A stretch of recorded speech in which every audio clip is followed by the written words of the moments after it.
দাম যে বর্তমানে সহনীয় না ঊর্ধ্বগতি আছে? আপনারা এখানে যে লাইনে যাচ্ছেন এখানে কম আছে, এখানে কম আছে, কিন্তু খোলা বাজারে যে দাম সে দামে তো আমরা কিনতে পারি না। ডালের দাম বেশি, তেলের দাম বেশি।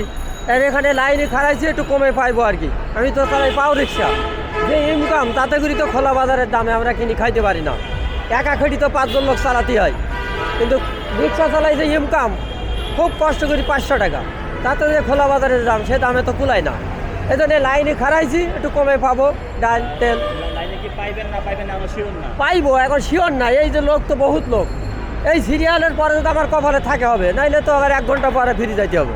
এখন তো আশা আছে পাবো, কিন্তু মাল যদি কম থাকে, মানুষ যদি বেশি থাকে, তাহলে তো আর পাইবো না। আপনারা যে ইনকাম করেন ইনকামের টাকা দিয়ে না না, কোলায় না। খোলা বাজারের যে দাম তাতে তো কোলায় না।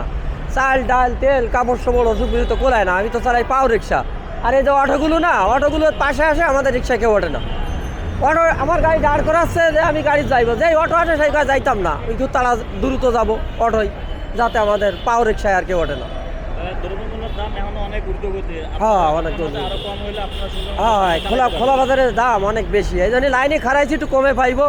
তারপরে 1 ঘন্টা পর যদি মাল না থাকে তাহলে আমি তো পাইবো না। তাহলে আবার গাড়ি চালানি লস, আবার এদিকে ইনকামও বন্ধ, তেলও পাইলাম না, ডাইলও পাইলাম না। ঠিক আছে। জি।